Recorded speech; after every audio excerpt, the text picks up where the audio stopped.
I've really been challenged with this over the past year, I would say, and I've changed my perspective. But I would say one thing that people might disagree with me about is that more policies equal fewer problems.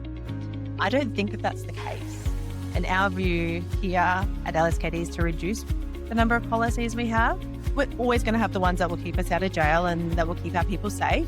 The ones we need, absolutely. But I have seen in the past, the more companies grow, they just add and add and add and add.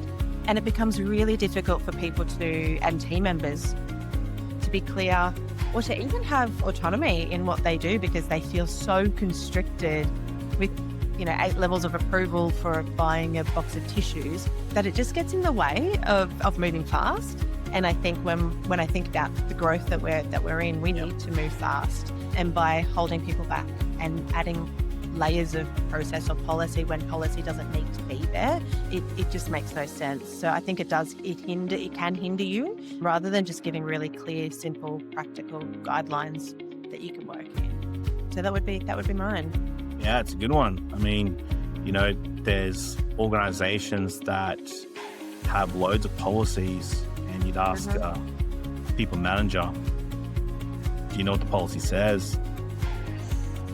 They don't even know what to find the policy. Let alone it's a 70-30 split and it's not 70 in favor of 70. I'll tell you that right now.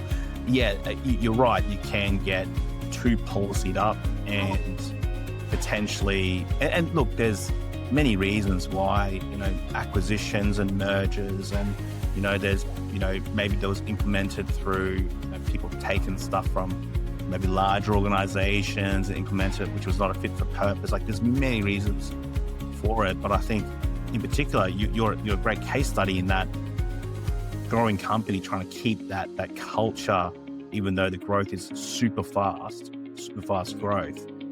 The only way to do that is you need to create some type of autonomy. You need to create some space for individuals to make decisions. Otherwise, yeah, you're right. You'll just be hamstrung the whole time. Yeah. And to be honest, I think I've been challenged. When you find people that do the wrong thing and you go, oh my goodness, we don't have a policy for that. Yep. Let's write a policy. But then you go, okay, well, am I writing a policy for the one person who's done the wrong thing? Or is this actually a risk to the business that I can see at large scale? And really challenging myself with, do we need it? And sometimes the answer is absolutely, because you need clarity. Yep. And other times that was just a bad egg, and that was always going to happen. It didn't matter if the policy was there or it wasn't there. We were going to have to deal with that anyway. I think it's the same thing with HR in terms of thinking about the, as you say, the bad eggs. Are you developing, that document or that policy or that contractual term or whatever the training is for that particular situation? Or are you doing it because it is actually a risk across the business, which you just didn't foresee?